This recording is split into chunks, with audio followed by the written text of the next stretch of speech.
course, we've been so blessed, again, having this convention here in our city. There are so many community partners that are always willing to come out, or more important than anything, they're not just community partners, they're men and women of God that serve in the capacities that they serve. And oftentimes, we sometimes feel alone out there, but we're seeing more and more that we are rising up together, and whatever our gifts out there in our secular duties, we're letting those shine as well. So I want to share with you who you have before you. First, you have Arlene Bruins. She's an Alzheimer's Association Inland Empire Program Manager.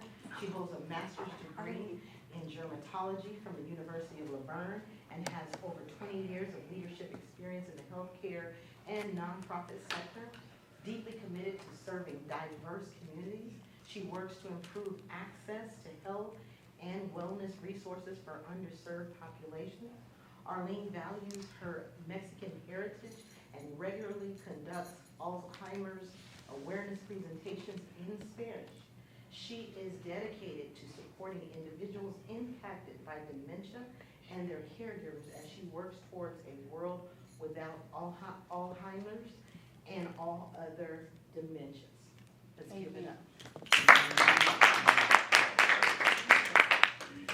We also have with us Sherry Garrett, who is now the First Lady, has been married for 23 years to Reverend Anthony A.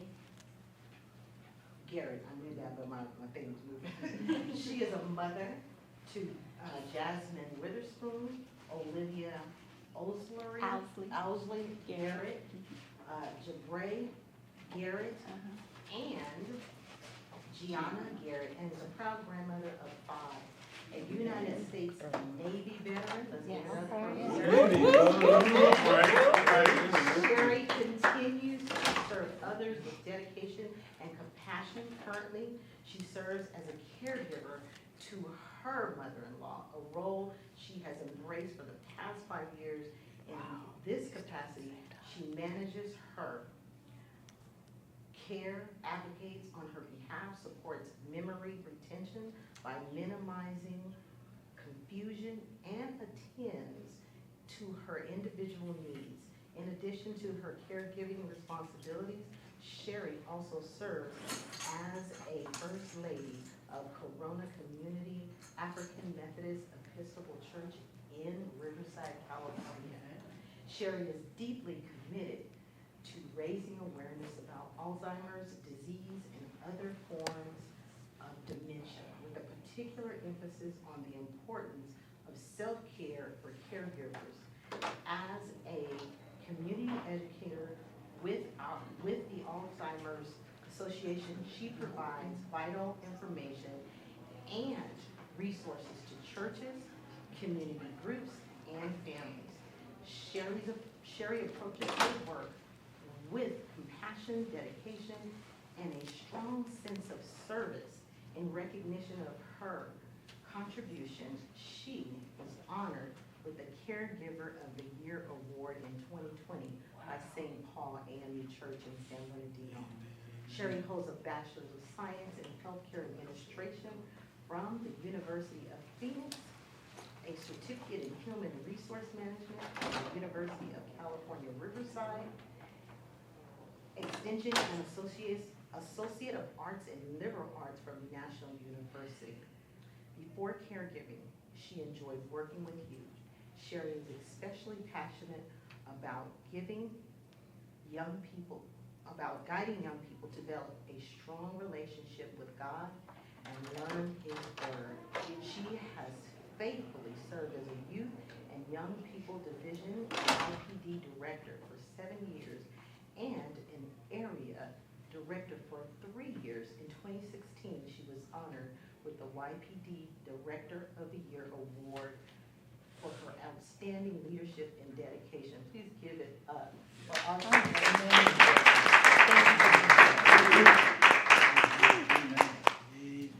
To God be the glory. But I thank each and every one of you. As Dr. Gwen mentioned that Alzheimer's dementia is close to my heart. And so I'm here today to share with you a little bit about the Alzheimer's Association, because not a lot of people know about them. But I want to let you know that they are a national organization. They're the largest nonprofit funder for Alzheimer's Association. They are here in the California area, where there are 70 plus chapters, which include the California Southland. It also covers Los Angeles, Riverside, San Bernardino, Kearns, Kings, Tulare, and Inyo counties. The Alzheimer's mission is to lead the way for Alzheimer's disease and to have all other dementias, accelerating global research and driving the risk and reduction of early detection and maximizing the quality of care and support. And their vision is to see a world without Alzheimer's. Amen. And so what is important is that early detection. So I want you to remember that. The brain. The brain is our control center. It's like the hub. And it's the center of our body. There's over 1 billion nerve cells and neurons that create and branch and network. Think of our brain like a highway. And when you're on the highway, you have different other highways coming into it. If you're on the 5 or the 94 or the, the 110, all these highways connect. That's how our brain works as well. It's all connected. And when these signals travel through it, and the brain forms memories, thoughts, and feelings. And what's part of this is our sensory nervous system and our peripheral nervous system. And our brain and our heart work together as one. Our brain is about 2% of our body weight, and 20 to 25% of the blood that comes from our heart with every heartbeat. So when you hear that love, that pump, it's pumping about 20 to 25% of the blood to our brain, and the rest 75% to 75 to 80% is going throughout our body. So our brain depends on nutrients. Our brain also depends on the oxygenated and adequate blood flow that will flow effectively. So dementia. Dementia is a syndrome. Dementia is a collection of symptoms related to cognitive decline. It can include cognitive, behavioral, and psychological symptoms. Due to biological changes in the brain, Alzheimer's' most common cause is vascular dementia, and it is prevalent in communities of color. Mixed dementia is very prevalent within all ethnic groups. Some causes of cognitive decline are reversible.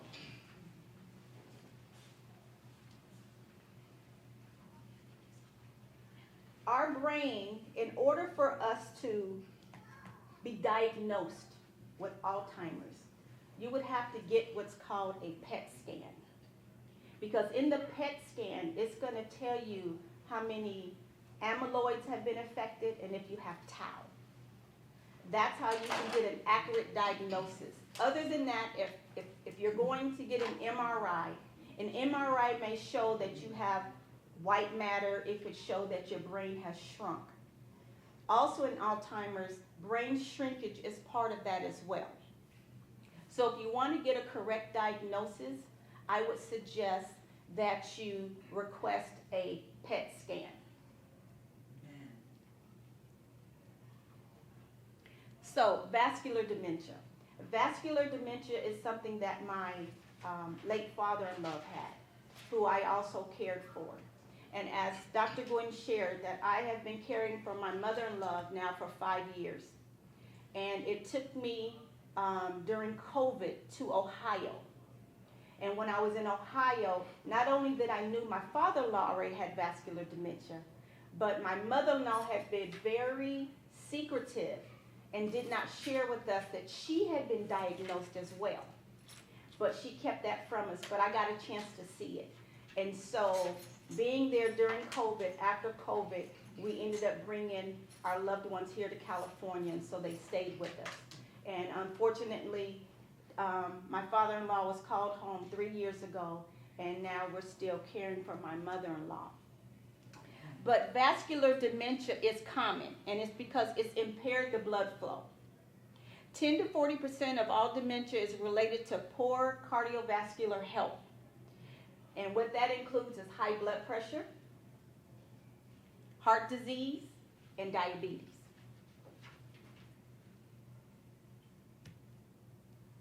Dementia is caused by many different diseases and conditions.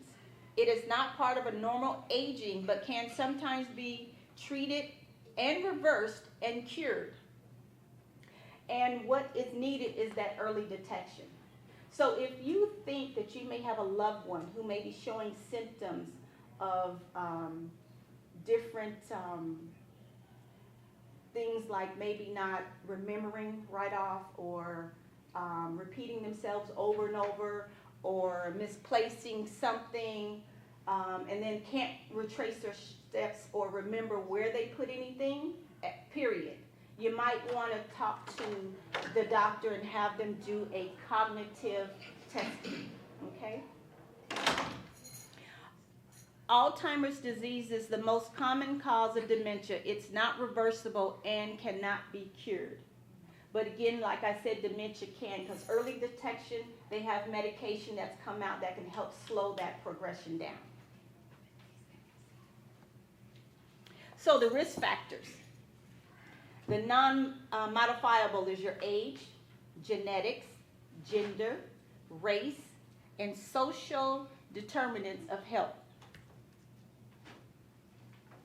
Some of those risk factors, again, as I mentioned, hypertension, physical inactivity, depression, social isolation or loneliness, smoking, high alcohol intake, poor sleep, obesity, hearing loss, head trauma, and this was new to me, air pollution. Now, the age of diagnosis for hypertension in race for ethnicity, for Asians at the age of 30, they're at about 25%. For white people at the age of 30, they're only at maybe, I'll say, 18%. Sorry.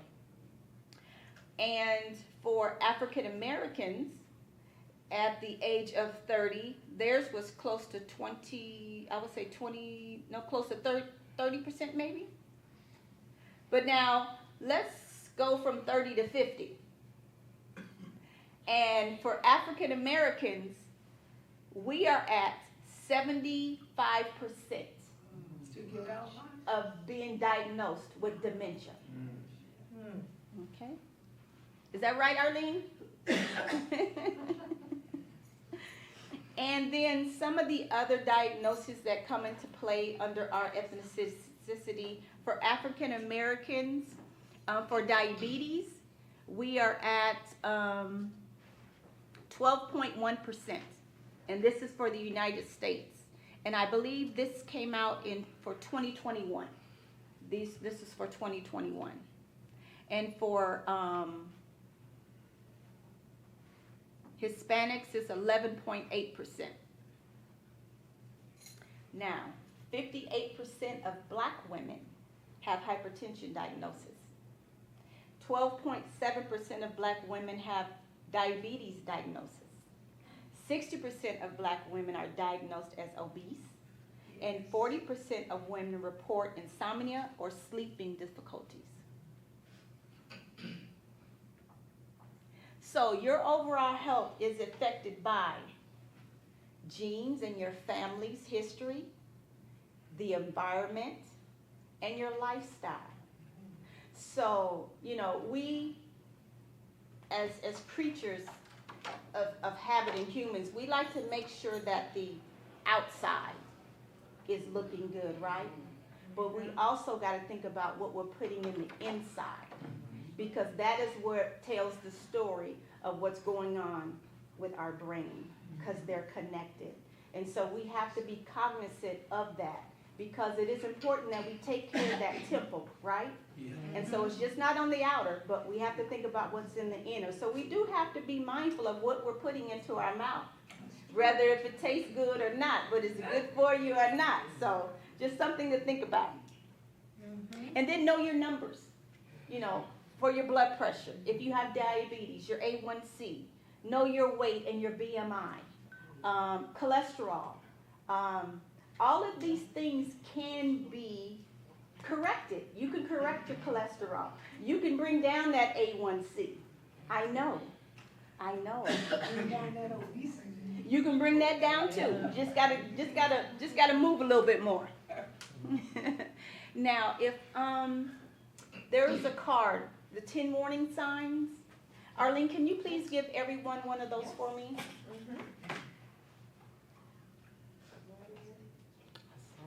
I saw them over there. I have one in my bag. Okay. Well, there are 10 warning signs to look for, and I'm going to touch on just a couple of them. The first one, memory loss that disrupts your daily life. Again, forgetting important dates and events. Asking the same question repeatedly. Needing to rely on memory aids or family members for things the person used to do on their own, but now they need assistance. But the typical age-related change, sometimes forgetting names or appointments, but remembering them later. So that's okay. Number 2, challenges in planning or problem solving. And number 3, difficulty completing familiar tasks. Neglecting to track and pay bills. One of the things I noticed when I went to my mother-in-law's house, she had shoe boxes of bills where the checks had been made out, they were put in the envelopes, but they were never mailed. Forgetting familiar recipes. Arlene, I think you can. We're learning Spanish today. No español,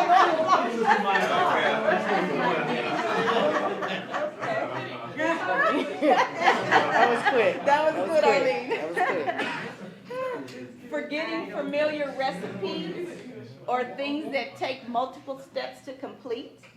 Tougher time concentrating, resulting in taking a longer time to accomplish familiar tasks. Now, the typical age-related change is occasionally errors may happen managing finances or household bills. Number 5, trouble understanding visual, images, or spatial relationships. Visions problems not related to impaired eyesight, difficulty judging distances, determining color and contrast, issues with balance, spilling and dropping items, typical age-related change, vision changes related to cataracts or other diseases. Also, what can happen is, when people may have vertigo and that balance is off, sometimes that can knock some things around, and they may have symptoms of someone with dementia. Same with a person who may have had a stroke. They too could have those symptoms, but it doesn't mean that they have dementia. Okay? Number 7, misplacing items and losing the ability to retrace your steps. Losing things and unable to retrace your steps to find them. Putting things in unusual places and accusing others of stealing or moving them. I have to say that is what's going on with my mother-in-law today. And unfortunately, I'm glad we started a little later, but I had to help her because she thought one of the grandbabies came into a room, and so we had to calm her down, but oh my gracious. Number 9, withdrawal from work or social activities. Losing interest in things they love to do, not attending events or celebrations, wanting to be left alone. They easily can become depressed.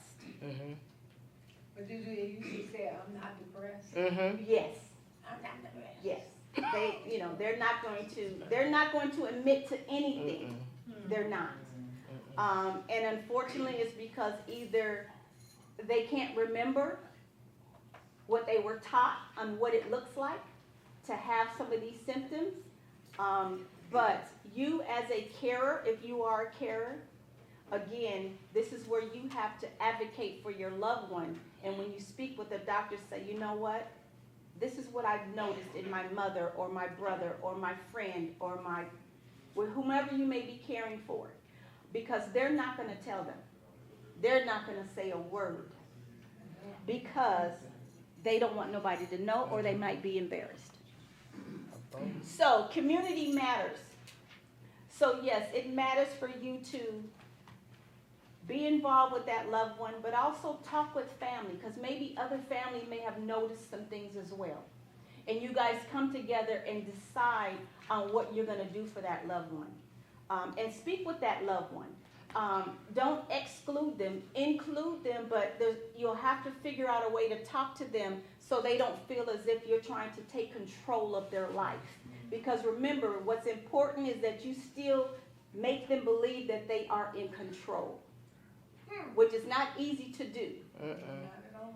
So you sometimes have to agree to disagree, and forgive me, but sometimes you will have to learn to lie to make things smooth.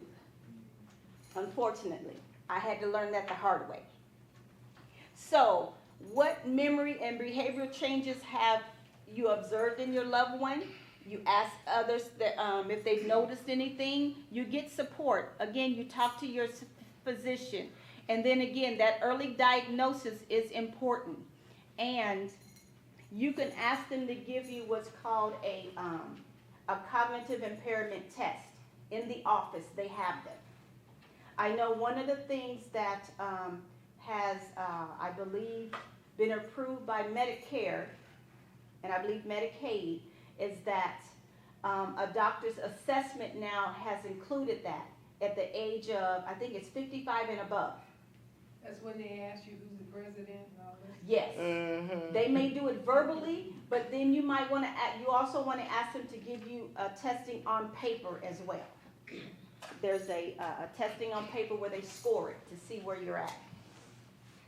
Gender and racial differences in Alzheimer's is prevalent. Almost 2/3 of Americans in Alzheimer's are women. Older Black African Americans are 2 times more likely, and Hispanics and Latinos are 1.5 times more likely than older non-Hispanic whites to have Alzheimer's or dementia, other dementias. The population-based study for other racial ethnic groups are needed. Okay, this just came out in 2025, and I'm not sure if we have any sheets over there. However,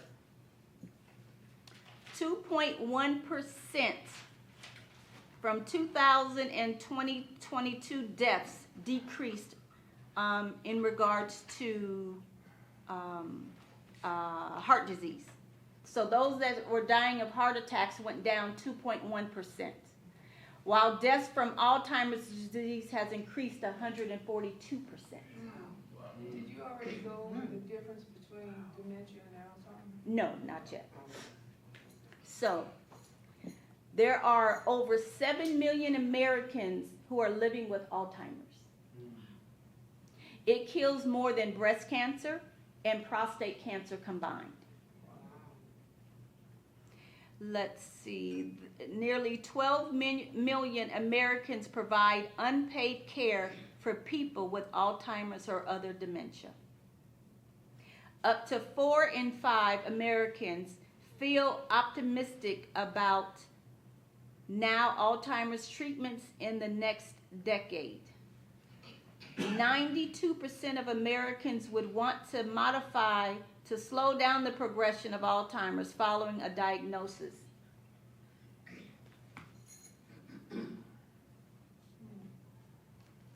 California facts. 719,700 residents ages 65 and up are living with Alzheimer's disease. 193,000 live in Los Angeles County. 7.3% of residents ages 45 years and above have some form of subjective cognitive impairment. 1.37 million family caregivers bear the burden of the disease. 22.1% of all California caregivers are caring for someone with Alzheimer's disease or dementia. Black Americans and Alzheimer's disease.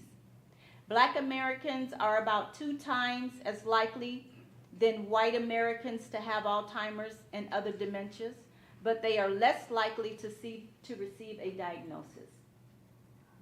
1/2 said that they have experienced discrimination while seeking care for a person living with Alzheimer's, and nearly 2/3 believe medical research is biased against people of color. Why is that? Say again?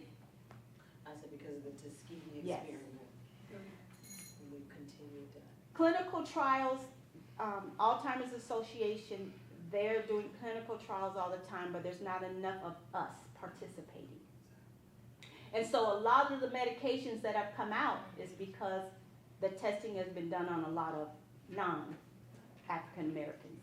And so yes, there's medication out there that has been approved, FDA approved, that your loved ones can take, but is it really for your loved one?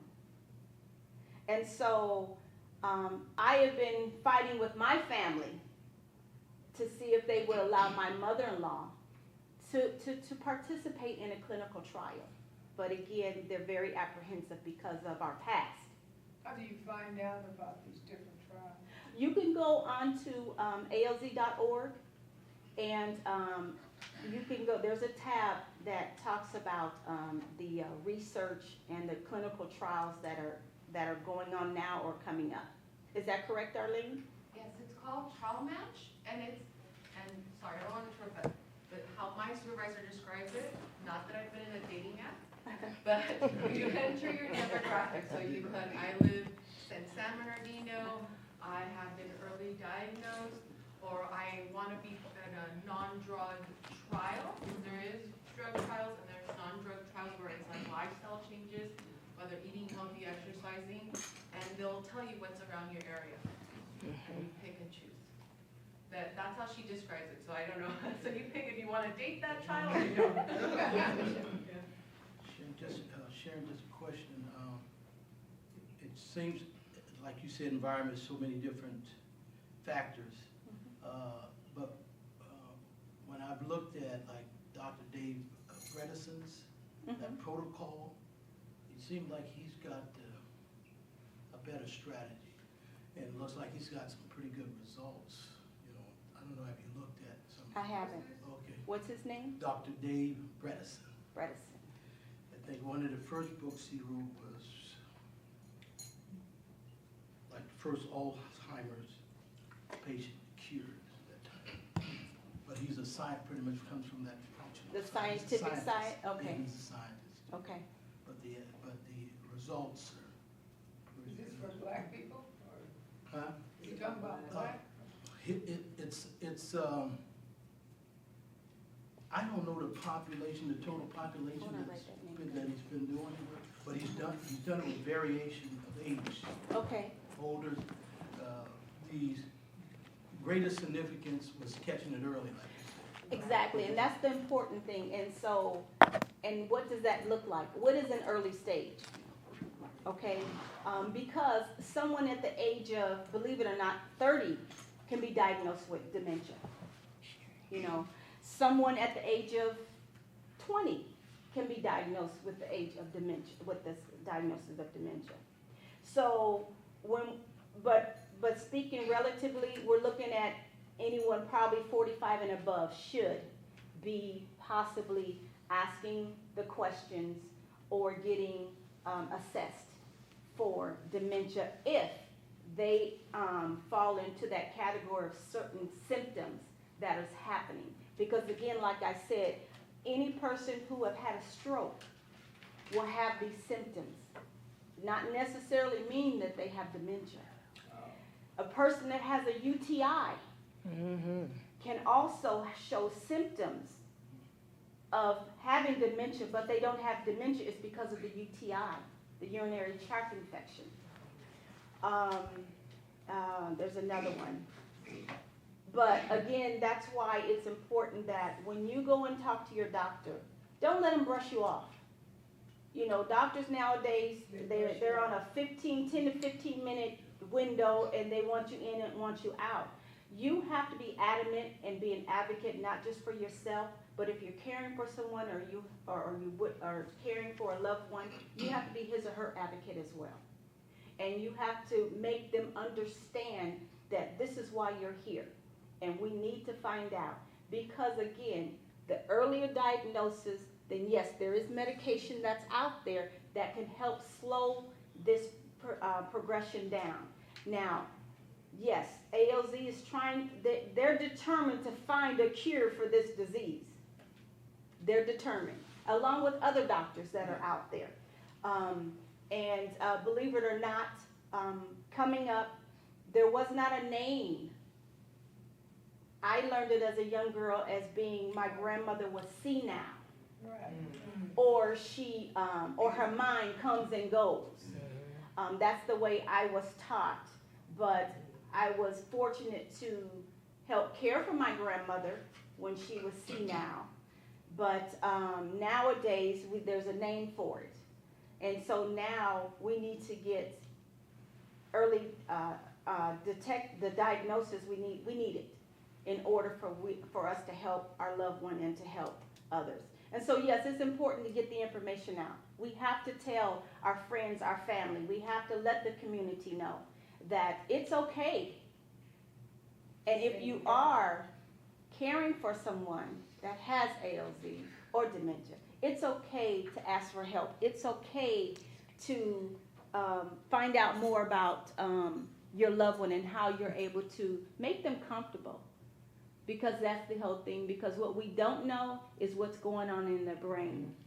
But there is simulators where you can take a simulation where you put this almost like a goggle on, and you will know exactly how your loved one is feeling or what they're going through. What? Yes. Trust me, it is. I mean, I did it. It changes your perspective. Yes. It really does, because you see what they're going through. Just picking this up. Can I, do you mind?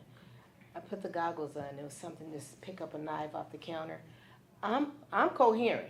There's nothing wrong with my brain, at least that I know of. Lord Jesus, it's not. And I'm picking it up, and I'm looking at the simulator, and I'm just swiping the air. Just swiping the air. I almost cut my daughter because it was a scene where I was the mom and I was in the kitchen cooking. And when I finally did get the knife, that knife was flying all over everywhere. That was me. I knew what I was doing. I deliberately tried to pick up the knife, and I was just missing it. So that's making you understand. Exactly. That's what they're doing. I had to repeat something, and it wasn't until I was driving home from the actual simulation, and I had to kind of gather myself because I realized that mumble jumble voice I heard coming at me was mine. So yeah, that if you are ever at a function where they have one of those, I would encourage you to just step into it and try it. It gives you a whole fresh perspective of someone who's dealing with it. Because they can't help what they do. Exactly. And we can't will them to do better. Right. And what they're doing, they feel it's new. the first time. Mm-hmm. It's new. They feel like it's the first time. Mm-hmm. And so that's where you have to be like, okay, they believe that they're doing this for the first time, although you know they're not. And you have to go along with it. And yes, it can be very frustrating. Discrimination is a barrier to Alzheimer's and dementia care. These populations reported discrimination when seeking health care. 50% of Black Americans, Native Americans was 42%, Hispanic Americans was 33%, and Asian Americans was 34%. An era of treatment. Greater representation is needed in clinical trials for Alzheimer's disease drugs. 1.2% of Black African Americans have done the trial. 5.6% are Hispanic Latino. So, how can we make a difference in our community? My sister, Dr. Rogers, I want to say thank you, because this is where the start is. I got my start when I was attending St. Paul. Again, this is dear to my heart. I want to ensure that all of our churches, all of our communities need to know, because I guarantee you 70 to maybe 80% of churches is dealing with this and they don't even realize it. And that's because we don't want to talk about it. Yep. It's like what happens in our home stays in our home. And that stinking thinking we have to get rid of. Because we have to be able to share this with our loved ones, share this with our families. Because we don't have to do this alone. And it's not as easier said than done. I know that. I deal with things in my family, dealing with my husband, my brother-in-law, my sister-in-law, and I have to get them to understand that my mother-in-law is not the same person who she used to be, but she's still here. She still can feel, she still can see, and she still can move around, and she can still talk. So yes, it requires us to show her special care, give her special care, still give her the love that she needs, because she can still feel that. Alzheimer's disease doesn't stop a person from feeling. It just alters the brain. Just makes them do stuff. Right, they do things. And so now, you had asked me a question. Let's see, let me go back. What's the difference? For some of you, if you want to write down, there is an Alzheimer's Association helpline that if you ever feel like you need to talk to somebody in regards to anything that you might be going through, or if you know someone that might be going through something, they have their 800 number, which is 800-272-3900. That was 800-272? 3900. And or the website is alz.org. Sorry, it's behind also the handout, the booklet, Oh, where's the handout? the 10 warning signs. It's Oh, on okay, it's on the 10 warning signs. Okay, great. Is that over there? I think she handed it out to them, yeah. So.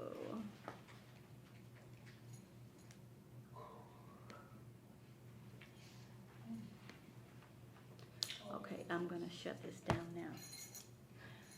Dementia is a cognitive impairment.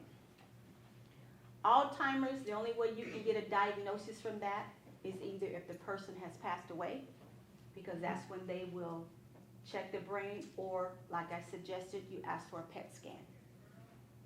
And a PET scan is going to be able to tell you if they have Alzheimer's, because it's going to be based on the amyloid buildup or how much tau. And these are the tangles. This is like the little highways that are in our brain that shoots off signals and things that determine what's in our frontal lobe, because there's a frontal dementia. You can have frontal dementia. You can have Lewy body, which is a dementia.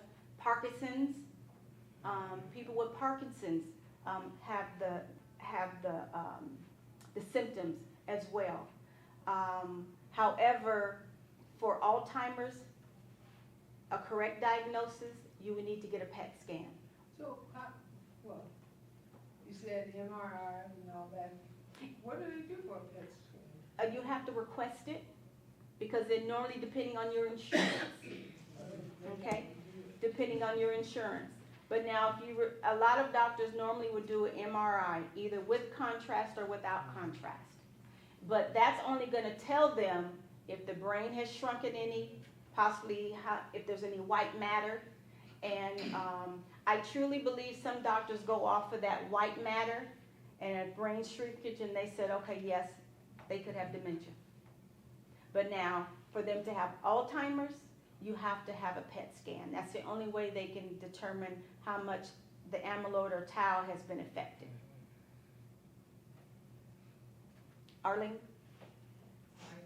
I always think of this when somebody that you know has been diagnosed with cancer, what type of question do you ask an actor? What type of cancer, right? Mhm. So think of dementia is the ability of that forgetfulness and it's Mhm. affecting your daily life. Right. Sometimes, we're stressed, we're overwhelmed.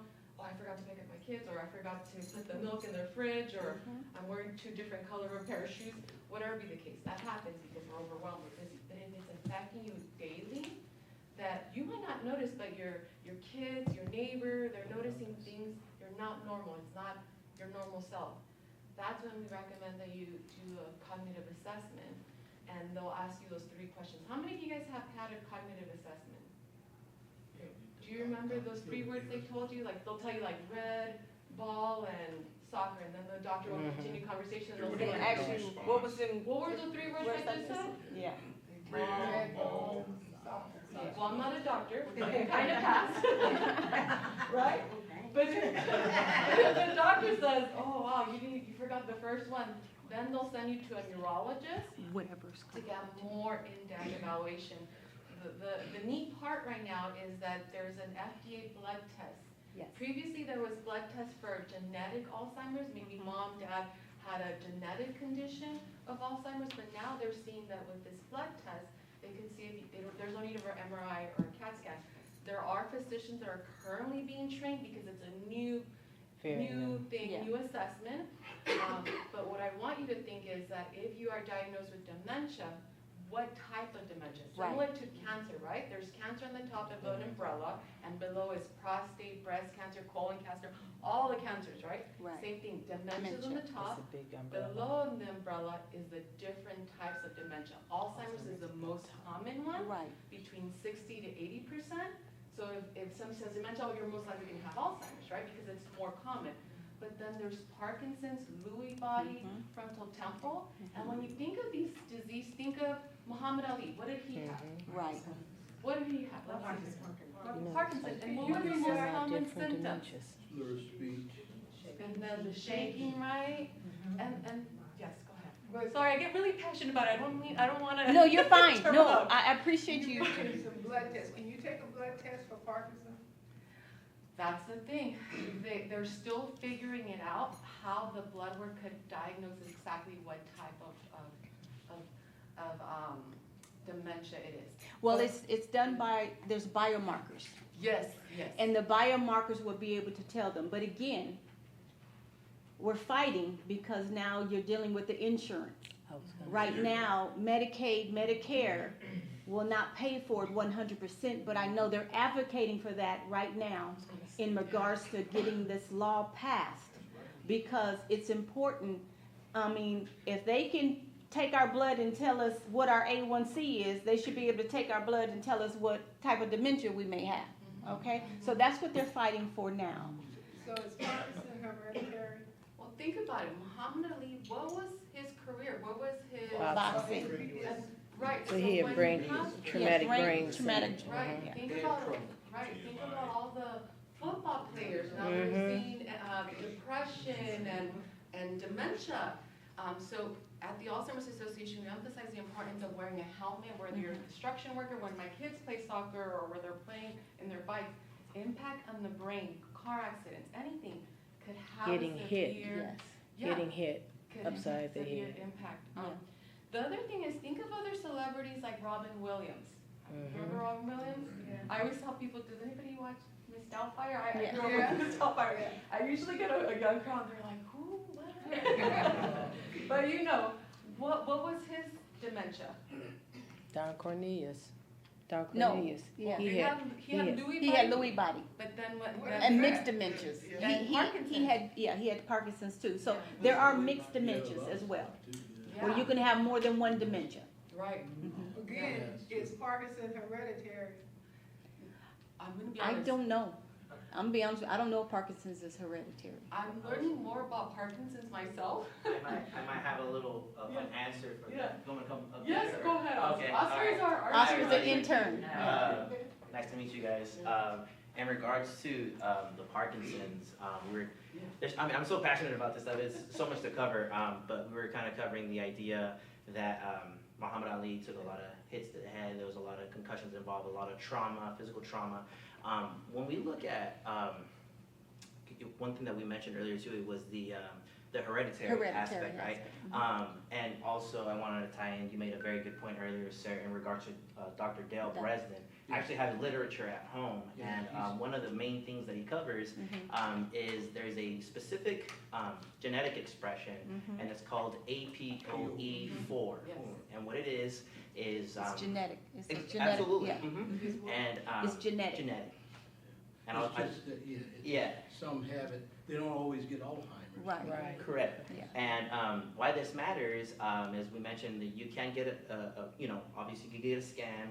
There's also ways to read it in the blood. And so what it is when we start to dive into our cells, we start to see all of the complexities and intricacies within the human body. Right. And so what it is it's called a polypoprotein, and basically what these are fats. Exactly, and they help with delivery of, it's like kind of what we're talking about, the idea of systems, or like the, whether you're on the 91, on the 60, on the 210, things got to get delivered. And Right. so those fats or lipids, they allow for the delivery of certain proteins throughout the body. But nonetheless, without getting too much sciencey involved, you can actually get tested to see if you have the APOE4, I guess you could say, coding inside of your body. And so that coding, or that gene is what would allow someone to indicate or see if they're prone to develop any form of dementia. Within that umbrella, as we covered, you could be Lewy bodies, it could be Alzheimer's. There's a plethora, and that's kind of what we covered, is just the idea that it's like an umbrella terminology. So, and you can also get tested, because what happens is eventually, if you have that marker or that gene, is you basically, within the amyloid, we talked about that, right? Within a certain part of the brain, if you have that, it'll start to create a very specific type of protein. It'll basically give instructions to the cells to begin cutting these proteins in a very particular manner, and then eventually that can lead to a variety of, most likely, as we mentioned, the Alzheimer's. And then the Parkinson's, that one's really interesting. And what I do, as my background is I'm a nutritional consultant at a small store, you know where that's at, so right? Okay. And so we deal with a lot of people from the VA, a lot of people from Loma Linda Hospital. And one thing that it's a tall tale sign is the shakiness. And it's kind of a weird contrast, but what it is there's people that have Parkinson's, and there's people that have an induced schizophrenia. And it's kind of and so it's kind of a weird, spectrum of things. And why I like to use it is when you have someone that maybe throughout their lifetime abused any type of substance, drug substance, or anything like that, what happens is you start to, there's a very specific pathway. We'll call this, what's your least favorite freeway, sir, near LA? The 405? 405? Okay, we'll call this one the 405. And what it is it's called the phenethylamine pathway, or the phenethylamine cascade. And within this pathway is where we naturally produce a plethora of different things. If anybody's ever known anyone to suffer from any type of thyroid disease, they have to take levothyroxine, right?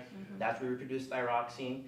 We also, I can see a couple of us have the summer shade going, right? And so the idea is that we also produce something known as L-dopa. We also produce melanin.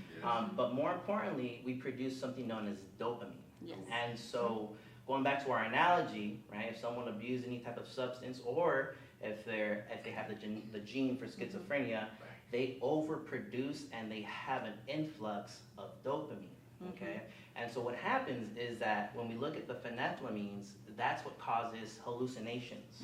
So if you've ever dealt with anyone that has any type of schizophrenia, they hear voices, they see things that we may not see, and it's because of that.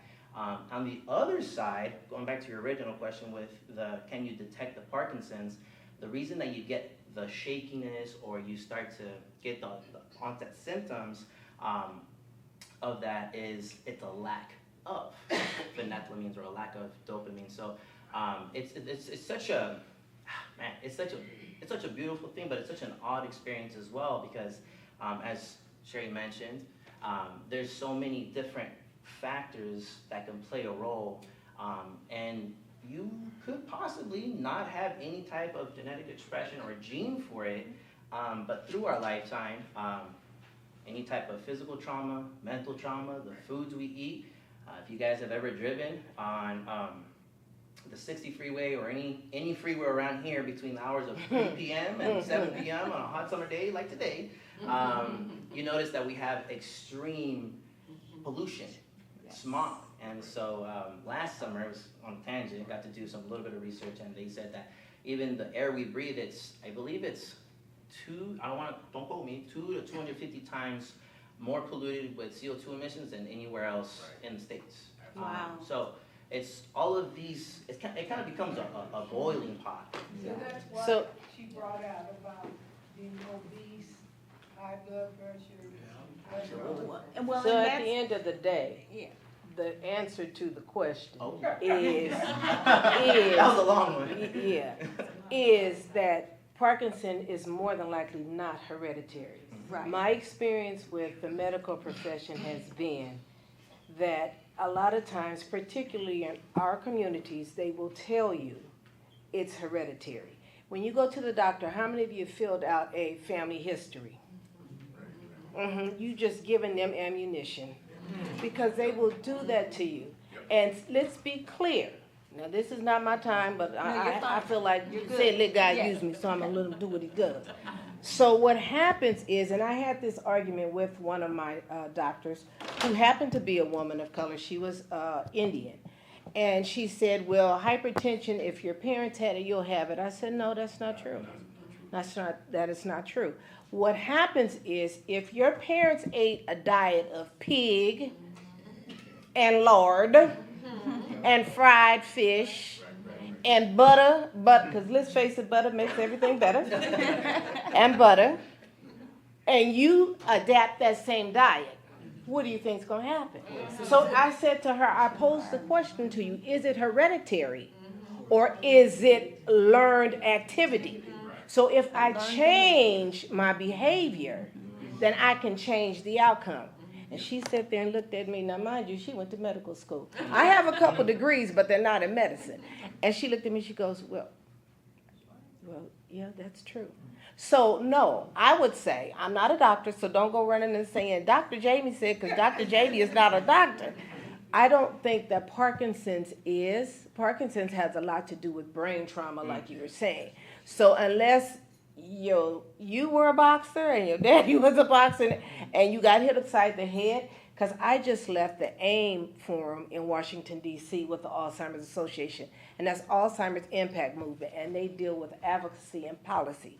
And one of the things, we had somebody who got up and they were saying that they end up with Alzheimer's because as a child they were abused and they popped upside the head. So this can be something that went way back, but it shows up. They also said what's real shocking, because Sherry, you were almost right on it.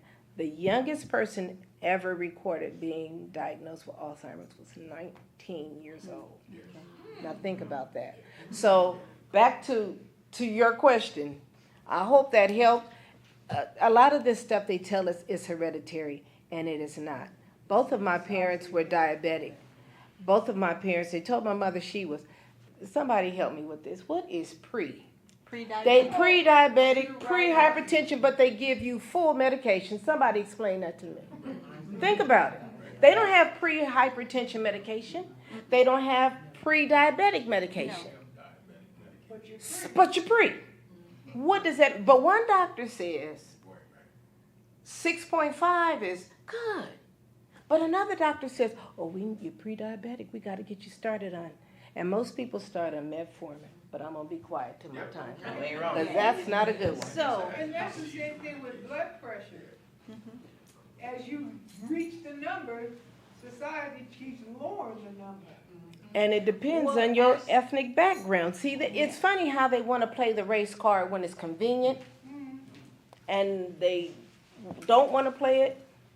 We're built different. I was fortunate enough to have black doctors, and it was a life-changing experience for me. It really was. Yes. What did you say you had? Black Gotcha. doctors. I had a black OBGYN, and going through menopause was a breeze for me. I loved it.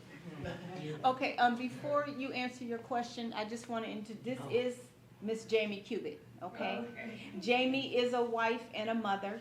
She loves and is passionate about caring her caregiving role that she has for her parents. Unfortunately, she lost her father, who suffered 2 strokes. And right now, she is still caring for her mother. Her advocacy and public engagement have become central to her larger mission. She helps to raise the awareness of caregiving challenges, particularly within underserved communities. In 2024, she was a panelist at events hosted by the Inland Caregiver Resource Center and California Southland chapter of Alzheimer's Association. She attended the USC's Ethnic Media Collaborative Symposium and was interviewed by Black Voice News for a series about caregiving in the Black community. And so there's more that I can share with you. I know recently, as she shared, she's with AIM. She just come back from DC. But I'm going to let her share a little bit of her story, and then we want to open this up to questions and be able to hopefully answer them for you, because I don't want you to leave here not having something that you can either take with you to share or feel as if you weren't given anything. I need you to take something away with you in regards to this, because this is important. And we can always have this discussion again. But right now, I think what's important is that we get whatever information we can, and we need to look into it ourselves. You need to go home and assess if you're dealing with anyone or caring for anyone that you feel may have some of these symptoms. Again, talk it over, write your questions down, whatever you may have to do. But Jamie, go ahead. Hello, everyone. I'm going to start with how I got into caregiving. I think I was born into it. My grandmother, my aunt, all of them always took care of somebody. That's just what we did. It's a gift from God. I know it is. At least that's what I tell myself. So you guys join my reality. It's a gift from God. But in 2019, my beloved dad had a stroke, and my dad and I were really, really close. And I grew up in the average middle class Black family. My dad worked, my mom stayed home with us. Education was top priority. My dad was a business executive in a time where you didn't see a lot of us in the business field. So he went through a lot in his earlier years. So at any rate, moving forward, married, had kids. My husband and I had pastored a church. I mean, we everything was great. I got a phone call from my daughter, and she said, "Mom, Grampy is not acting right. Something's wrong." They were at breakfast, got there. My dad was just sitting there looking around. He had a stroke. No warning sign. And you know, it's funny how people say, "Oh, this doesn't happen in my neighborhood." I always say, do you have people who live in your neighborhood? Because if you have people in your neighborhood, it could happen in your neighborhood, right? That's always one that just cracks me up. It's not in my neighborhood. Well, honey, it happened today. So I just thought, okay, Dad, what's going on? So that thrusted me, as it does a lot of us in our community. We're not trained caregivers. We're loving daughters, wives, husbands, sisters, brothers, nieces, nephews who get thrusted into it. So my dad had the stroke, so instantly my brothers, God bless them, my brothers were special. We'll just put it that way. You find out about family when stuff happens. So my brothers talked a lot, but they couldn't walk a lot. So we just had to move them to the side because I had to make sure I maintained my sanity and my peace of mind. So I started taking care of my dad. And he was looking like he was bouncing back. Then he had to have a valve replacement. This man was running around. I want to talk to the brothers for a minute. Please go to the doctor. Please, please, please. A lot of men, Black and Hispanic men in particular, do not go to the doctor. They, you know, I'm okay, and then you drop. That's not fair to your women. That's not fair to your children. So my father had been running around for I don't know how long, with 45% of his heart working. Well, it wasn't until I was taking care of him and I took him to the doctor, and the doctor told me, now one physician, to Sherry's point what she said earlier, advocate, one physician told me he'll be fine, he should be okay. It's not necessary for him to have the surgery. This was a younger, I believe he was either Indian or a Middle Eastern doctor. I came in later on, and it was a tall, older white doctor, and he said, may I talk to you for a minute, ma'am? And I said, yes. He said, what information were you given about your father's situation? I told him. So he said, well, I want to tell you, your father needs to have that valve replacement or he will die. So I was given wrong information in the hospital. So I'm grateful for this one doctor who pulled me to the side, and he did reprimand the other one who was not quite an intern, but he was just getting his feet wet. But he told me, no, you need to get this done. So I learned from there, you're going to have to really pay attention, Bishop. Yeah. You got to really pay attention to your care. So moving forward, as I'm taking care of my dad, we're noticing things with my mom. My mom is forgetting things. My mother got saved when she was 12 years old, loves the Lord, never drank, smoked, none of that stuff. Church is her life. We went to the same church until I got married. My mother was going to church and sitting there and didn't know how to get home. And nobody from the church called me. They all knew me, but no one called to tell me. She would sit there, and she was always a big, larger-than-life personality. So anytime they had something at church, she was the MC. She would get up there in mid-sentence and just draw a blank. And then she'd go, oh, I'm having a senior moment. So she learned how to finagle her way around it and make fun of it instead of addressing it. And then she would call me crying, Jamie, pray for me, pray for me, pray for my brain, something's going on. Well, Mama, I need you to pray for you too. You need to talk to the doctor. Finally got to the doctor, my dad and I said, we're going to go with her. And we went to the doctor with her.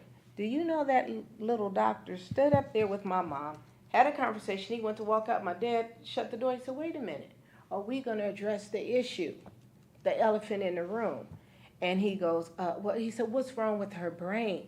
Can we get a scan of her brain? And the doctor goes, oh, okay. Hands my dad the phone and walks out. I ran out after him. I said, excuse me, doc. Point blank question, does my mother have dementia? He looked at me and said, probably so. Oh, wow. Jesus is real, y'all. Jesus is real, because he healed me that day.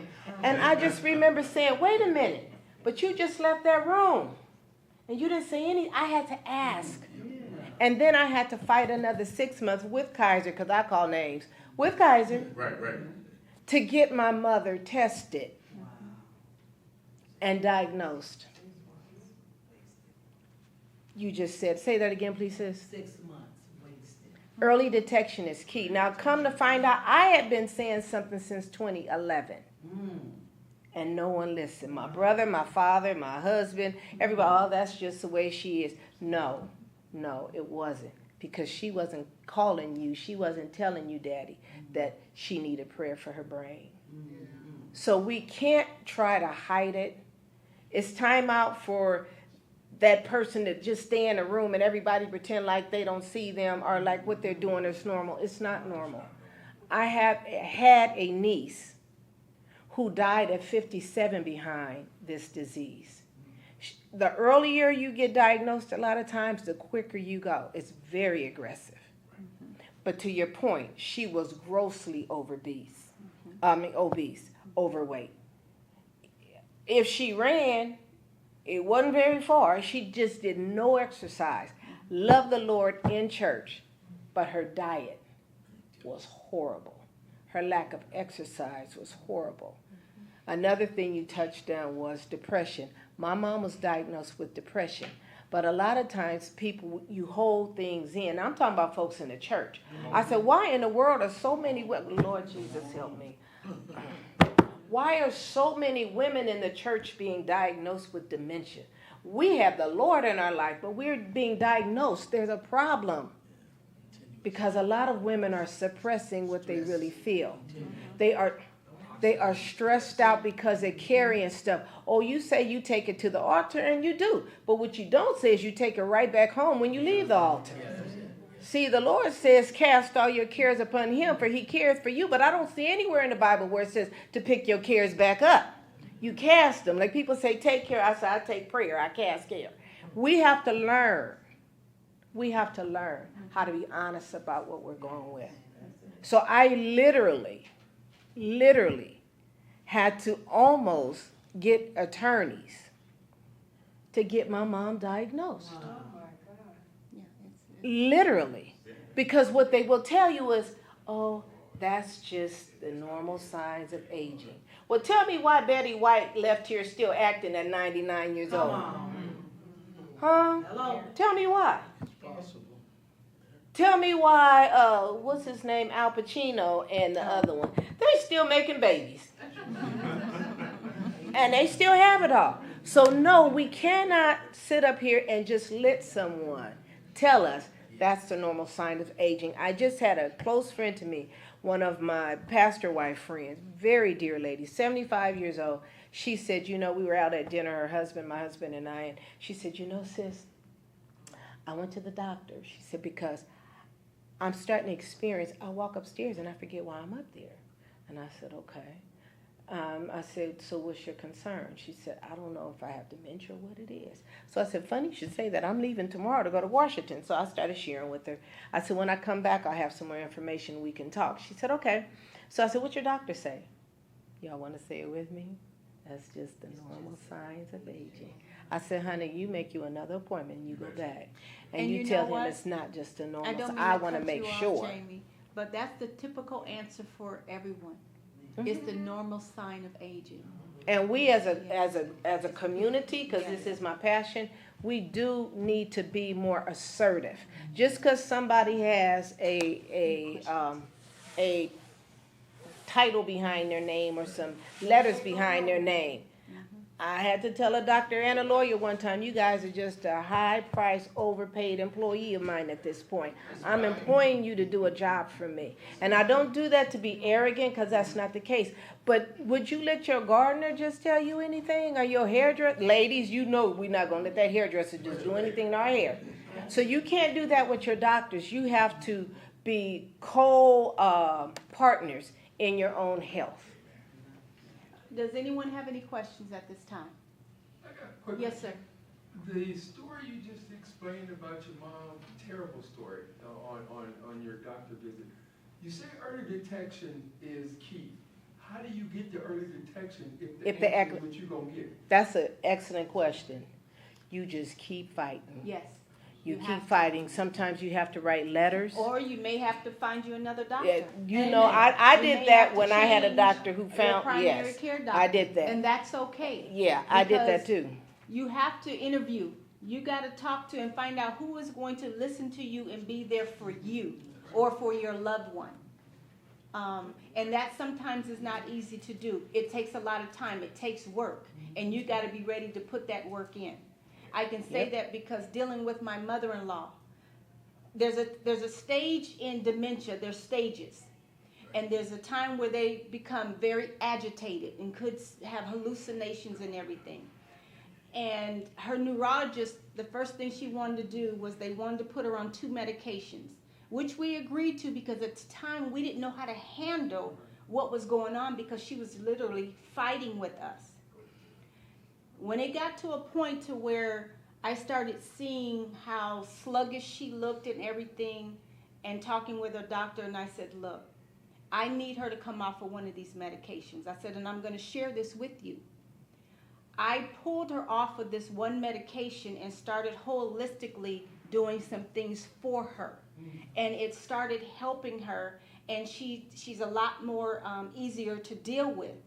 And so, and I'll share the medications that they had her on. They had her on triazidone and they had her on Seroquel. Those 2 medications together. Cocktail. Exactly. And she was very loopy. But then I learned that if I would use valerian and if I used, what's the other one? Melatonin. Yep. That helped my mother-in-law. Now, every now and then, she still takes the triazodone, but she's only on a small dosage of that. But she is so much better. She functions so much better. She's almost herself, what we consider herself. You know, she's laughing, talking, walking, and everything. But yes, you have to be able to advocate. And so, speaking with that neurologist, she finally agreed with me because I had notes. I take notes. I have a little, you know, we journal. I journal. So, in this journey that God has me on, I started journaling from day one when I first went to Ohio. Any other questions? I Yes, just want to add to Bishop. that. Oh. Can I, you You mind? go ahead, I just want to make add a to- statement. Okay. Okay. Again, I had to really advocate, and you may, like she said, switch doctors. I had that when I had another situation at myself. But the other thing is and write notes, send emails, because it's not about what is true or false, it's what you can prove. And so when you have an email trail, then it helps you. Because if you take the time to write an email, somebody's gonna listen, versus when you just make a phone call and do this. And if you do make phone calls, make sure you document everything. Who am I talking to, please?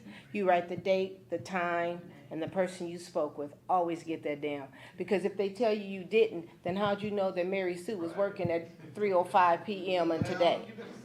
So you wanna document. Bishop, and then we'll go here. Thank you, Bishop. Just a quick thing, I just think that, and I think that all the evidence will point that Alzheimer's is such a complex problem, Yes. and we're trying to approach it with a pill. Come on. And one pill is not gonna deal with all the factors. That's right. So it's gonna take a unnatural strategy Come on. to deal with it, so. Thank you. Go ahead. I basically wanted to just give all of our presenters, and especially a lot of the information that was given out, I gotta give you all kudos. Oh, thank you.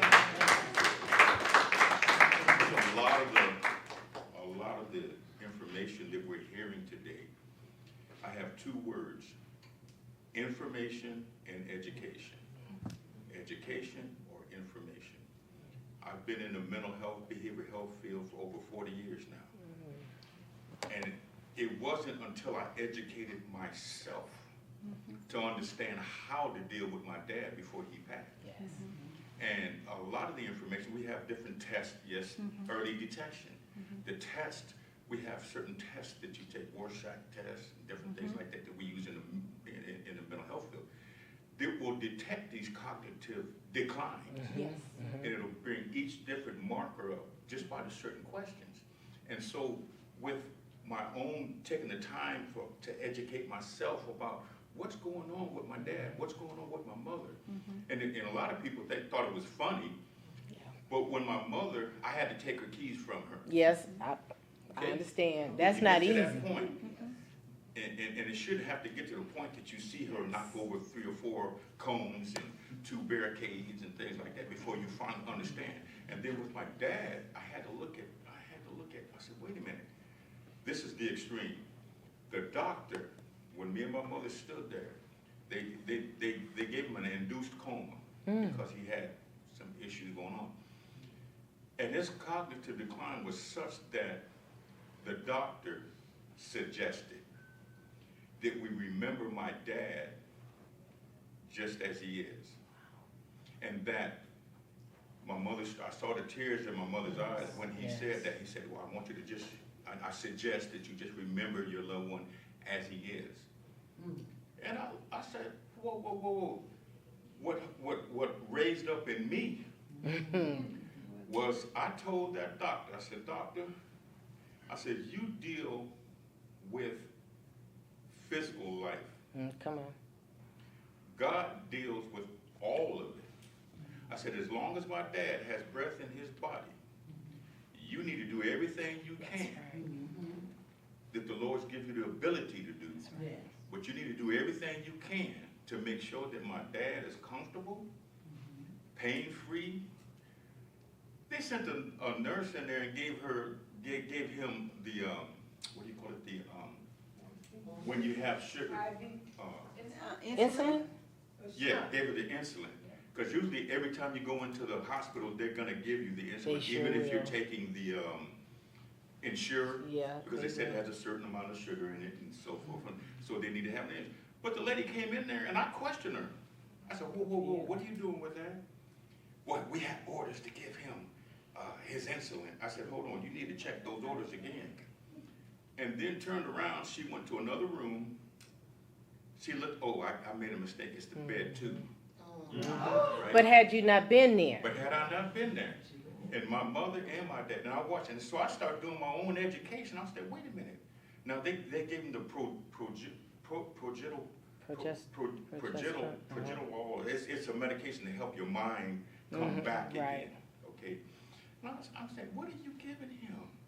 You have to question. You don't just let, because like you said earlier, just because they got a degree in front of their name. Because Okay? remember, their degree says they're practicing. They say they're practicing. You're not They gonna never practice on me. perfect it, they're always Right. practicing. And the gentleman that said, when you talked about the different proteins and so forth, you gotta remember, a lot of us with back pains, you need to realize that our brain connected to the spinal cord is connected to our backs.